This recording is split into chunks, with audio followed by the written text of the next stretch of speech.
ओम श्री गुरुवे नमः। भाव संवेदना का विकास करना ही साधुता है। यह परम पूज्य गुरुदेव पंडित श्रीराम शर्मा आचार्य जी के प्रवचन का कुछ अंश है। यह कुछ इस प्रकार है। मेरे प्यारे बच्चों, हमारे तुम सबके बीच आने का एक ही उद्देश्य है कि हम समाज को सही व्यक्ति देकर जाएं। व्यक्ति होते तो यह सारा समाज नया हो जाता, सारे समाज का कायाकल्प हो जाता। विवेकानंद के पास निवेदिता व कुछ काम के व्यक्ति थे। आज जहाँ देखो वहीं जानवर नजर आते हैं। यदि काम के इंसान होते तो जमीन पलट दी गई होती। तुम सब यहाँ आए हो तो कुछ काम के आदमी बनकर जाओ। हमने जीवन भर व्यक्ति के मर्म को छुआ है व अपना ब्राह्मण स्वरूप खोल कर रख दिया है। नतीजा यह है कि हमारे साथ अगणित आदमी जुड़े। तुम यदि सही अर्थों में जुड़े हो तो अपना भीतर वाला हिस्सा भी लोक सेविका बना लो व समाज के लिए भी कुछ कर डालने का संकल्प ले लो। शांति कुंज में न्यूनतम 500 कार्यकर्ताओं की आदमियों की सही मायने में ज़रूरत है। आदमियों के लिए जमीन प्यासी है व आकाश प्यासा है।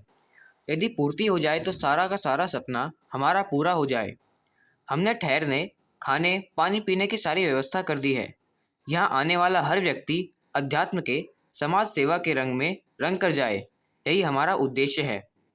यह काम अकेले संभव नहीं है। तुम्हारा सहयोग इसके लिए हमें चाहिए।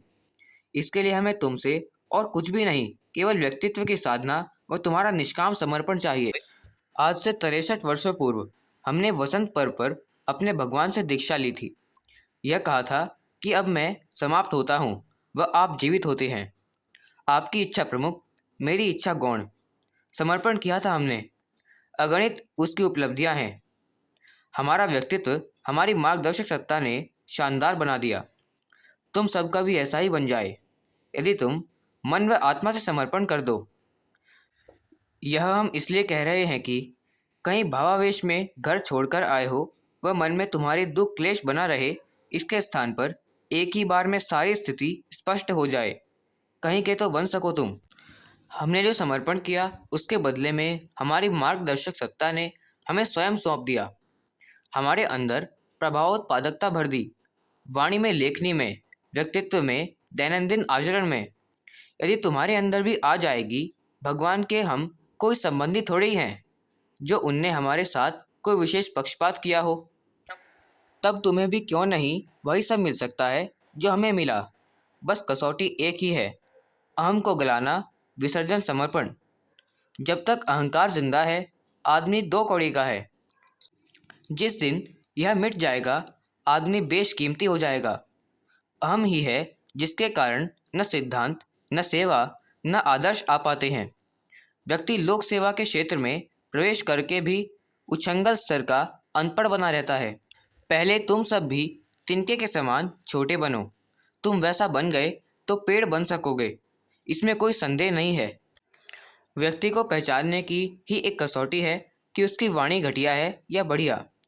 व्याख्यान कला अलग है। मंच पर तो सभी शानदार मालूम पड़ते हैं। प्रत्यक्ष संपर्क में आते ही व्यक्ति नंगा हो जाता है। जो प्राण वाणी में है वही परस्पर चर्चा व्यवहार में परिलक्षित होता है। वाणी ही व्यक्ति का स्तर बताती है।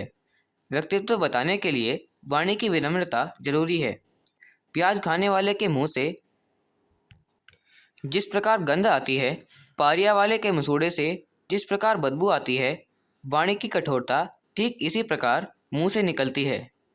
अशिष्टता छिप नहीं सकती, यह वाणी से पता चल ही जाती है। अनघड़ता मिटाओ, दूसरों का सम्मान करना सीखो। तुम्हें प्रशंसा करना आता ही नहीं, मात्र निंदा करना आता है। व्यक्ति के अच्छे गुण देखो, उसका सम्मान करना सीखो। तुरंत तुम्हें परिणाम मिलना चालू हो जाएंगे। वाणी की विनम्रता का अर्थ चाटुकरता नहीं है। फिर समझो इस बात को। कतई मतलब नहीं है कि चापलूसी वाणी की मिठास से। दोनों नितांत भिन्न चीज़ें हैं। दूसरों के अच्छाइयों की तारीफ करना, मीठी वाणी बोलना एक ऐसा सद्गुण है जो व्यक्ति को चुंबक की तरह से खींचता व अपना बनाता है। दूसरे सभी तुम्हारे अपने बन जाएंगे यदि तुम यह गुण अपने अंदर पैदा कर लो। इसके लिए अंतः के अहंकार को मिटाओ। अपनी इच्छा, बड़प्पन, कामना, स्वाभिमान को गलाने का नाम समर्पण है। जिसे तुमसे करने को मैंने कहा है वह इसकी अनंत फलश्रुतियाँ सुनाई हैं। अपनी इमेज विनम्र से विनम्र बनाओ। मैनेजर की, इंचार्ज की, बॉस की नहीं, बल्कि स्वयंसेवक की। जो स्वयंसेवक जितना बड़ा है वह उतना ही विनम्र है, उतना ही महान बनने के बीजांकुर उसमें हैं। तुम सब में वे मौजूद हैं। अहंग की टकराहट बंद होते ही उन्हें अंदर से टटोलो कि तुमने आत्मसमर्पण किया है या नहीं। हमारी एक ही महत्वाकांक्षा है कि हम सहस्त्र भुजा वाले सहस्त्र शीर्षा पुरुष बनना चाहते हैं। तुम सब हमारी भुजा बन जाओ, हमारे अंग बन जाओ। यह हमारी मन की बात है। गुरु शिष्य एक दूसरे से अपने मन की बात कहकर हल्के हो जाते हैं। हमने अपने मन की बात तुमसे कह दी। अब तुम पर निर्भर है कि तुम कितना हमारे बनते हो।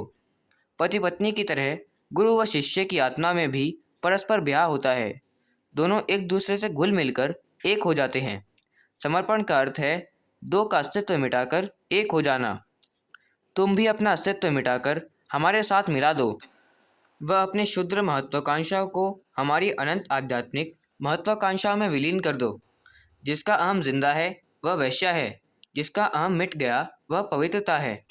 देखना है कि हमारी भुजा, आँख, मस्तिष्क बनने के लिए तुम कितना अपने अहम को गला पाते हो।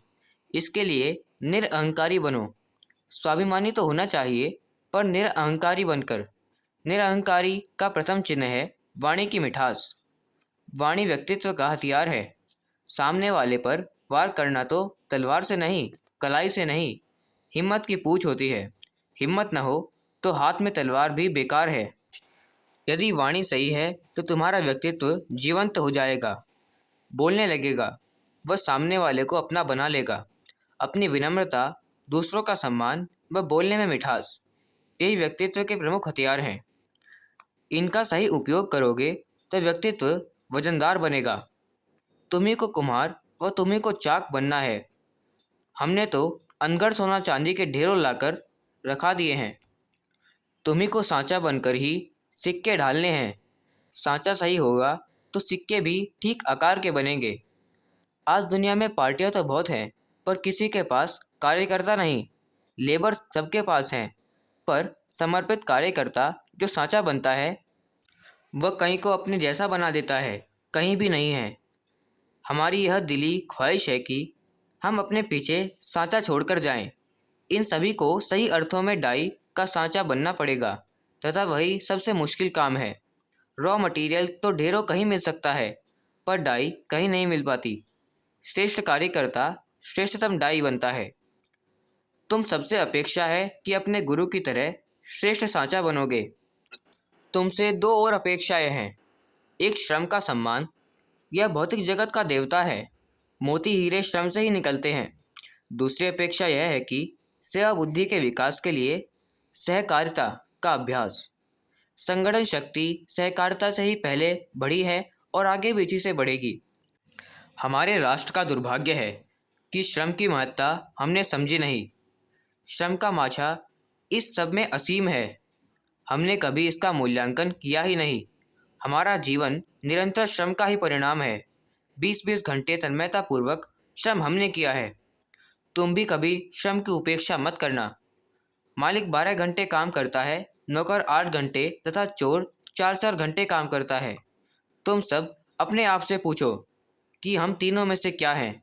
जीप चलाने के साथ कठोर परिश्रम करो, अपनी योग्यताएं बढ़ाओ व निरंतर प्रगति के पथ पर आगे बढ़ते जाओ। दूसरी बात सहकारिता की है। इसी को पुण्य, परमार्थ, सेवा, उदारता कहते हैं। अपना मन सभी से मिलाओ, मिलजुल कर रहना, अपना सुख बांटना, दुख बांटना सीखो। यही सही अर्थों में ब्राह्मणत्व की साधना है। साधु तुम अभी बने नहीं हो। मन से ब्राह्मणत्व की साधना करोगे तो पहले ब्राह्मण बनो, साधु अपने आप बन जाओगे। पीले कपड़े पहनते हो कि नहीं, पर मन को पीला कर दो। सेवा बुद्धि का, दूसरों के प्रति पीड़ा का, भाव संवेदना का विकास करना ही साधुता को जगाना है। आज इस वर्ष श्रावणी पर्व पर तुमसे कुछ अपेक्षाएं हैं। आशा है तुम इन्हें अवश्य पूरा करोगे व हिमाद्री संकल्प लोगे। यही आत्मा की हमारी वाणी है जो तुमसे कुछ कहना चाहती है। इतिहास में तुम्हें अमर देखना चाहती है। देखना है कितना तुम हमारी बात को जीवन में उतार पाते हो। पुस्तक अपने ब्राह्मण एवं संत को जिंदा कीजिए, भाग अंतिम। धन्यवाद। ओम शांति।